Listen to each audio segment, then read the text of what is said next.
Good morning. This is KELOLAND on the go with all you need to know in news and weather as you start your day. In Vermilion, one man is behind bars this morning accused of aggravated assault. Vermilion police say it happened just after 6 o'clock Thursday morning. The suspect was found during a traffic stop near the intersection of West Duke Street and Radcliffe Avenue.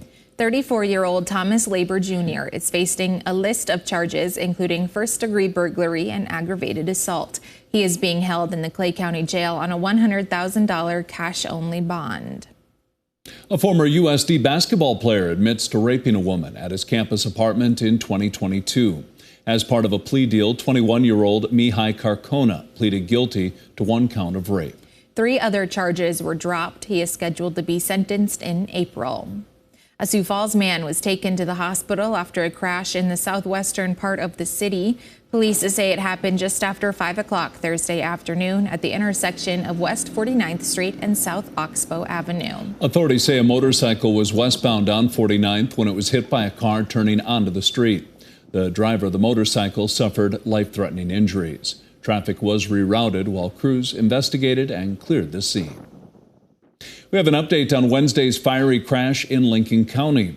Troopers say a 39-year-old Brandon man was driving a pickup when it left the road, struck the guardrail, and went airborne, crashing into an overpass pillar. The driver died in the crash. His name has not yet been released. There was no one else inside the car. The Highway Patrol is still looking into the cause. Investigators in Sioux Falls are looking into what sparked a fire in the central part of the city. Sioux Falls Fire Rescue says it happened just after 2 o'clock this morning in the 600 block of Southwestern Avenue. Crews arriving on scene found smoke coming from what appeared to be the attic of the home. Sioux Falls police were also on scene and evacuating residents from the home. No one was hurt. Now let's get a check of our weather with meteorologist Scott Munt. A few degrees cooler again today, Scott. Yeah, we're looking at that. Numbers today probably in the 30s and 40s. Strong winds this morning. Still some of these wind gusts 25 to near 30 miles per hour. That will cover north central and northeastern South Dakota. Let's go with a high of 39 in Sioux Falls, 40 in Mitchell, 36 in Aberdeen. The weekend is looking cool, but still above average. There may be a couple of flurries out in the balance. Otherwise, next week is looking mainly dry with temperatures remaining above average. I think many of these days will have highs in the upper 30s and the middle 40s. More details on your forecast with Brian coming up. Thank you, Scott. Thursday was a somber day in KELOLAND as a law enforcement officer killed in the line of duty was laid to rest. Hundreds of officers from across the country gathered in Madison to honor the life of Moody County Chief Deputy Ken Prorock. He was killed trying to stop a high-speed chase last week. Before the funeral, his sister-in-law shared a statement from the family. Ken's death has been very difficult for us to understand and process. Our Christian faith is strong, and God always has a plan. We just don't know what it is right now, and we won't ever likely know what it is.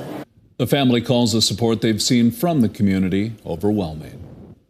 2 longtime sporting good companies have now merged. Dobby's and Dakota Sports both started in the 1930s, but now 90 years later, the longtime competitors are now working together towards the same goal, better serving the Midwest sports community. We service a lot of high school accounts. We do a lot of team and club business, custom uniforms, custom lettering, decorating, corporate apparel, a little of everything. It was about a year ago that we had our initial, conversations of what the future looked for both companies. Obviously, there's quite a few national companies that are out there that have potentially moved into the market.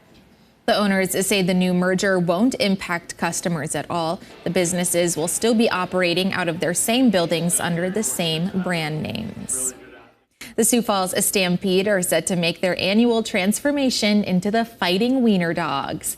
The hockey team is hosting its 17th Wiener Dog Night on Saturday. In addition to the name change, the game will feature a Wiener Dog parade, races, and jersey and nameplate auctions, with proceeds benefiting Dakota Dachshund Rescue.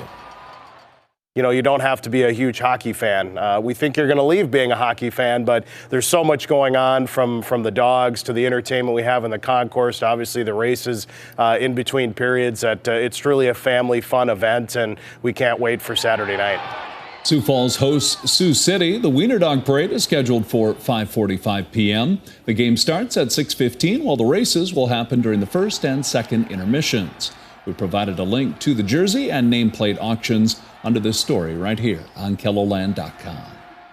That's a look at some of our top stories. Now let's get one last look at your weather with meteorologist Brian Karstens. Brian? All right, our weather update here as we head toward the weekend. Well, this is our system from the last 24 hours. It's been putting out a little snow in the northeast during the overnight, but now as we head into this Friday, things are primarily pushing up into North Dakota, northern Minnesota. Behind that, a northwest wind that'll continue to roll in at least every bit of 15 to 25 at times here throughout the day. The thinking, though, is that as we continue to move on with time through the afternoon, generally the wind should be coming down as the low pushes a little farther off the weather maps. Can we squeeze in a little sunshine here and there? Well, I'm hopeful that we'll see at least some of that today.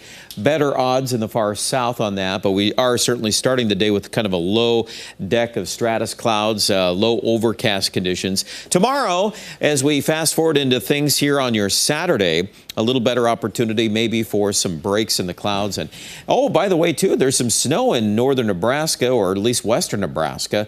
That's part of a system that'll be tracking well to our south. Not really calling for much of that to impact us, but we can't rule out maybe a couple passing flurries even East River here into Saturday night. Overall, though, the numbers for the weekend doing okay. Still technically above average. We're just not like we were here a couple days ago. We're not going to see the 50s or the 60s for a little while. 39 today in Sioux Falls for high, 40 in Mitchell, 39 degrees in Rapid City. Here's a look at your 7-day forecast. Low 40s, though, I think are in pretty good shape for the weekend. Next week, we could hit 46 by Monday. Lack of snow now makes a big difference in a lot of these extended forecasts, even with just temperatures aloft that are pretty close to seasonable averages. If you erase the snowpack, and we pretty much have done that now, it can be a little warmer. You can at least hit 40 in Aberdeen, a few opportunities for that. I don't expect any major systems yet. We'll kind of hold the line. We'll keep watching what's going to happen after day 7. But at least in the thresholds of this forecast, you can work with this kind of weather. Low 40s for Pierre as we get into early next week. And expecting more 40s for Rapid City, 43 Sunday and mid to upper 40s Monday and Tuesday. Find out the complete forecast details online at KELOLAND.com.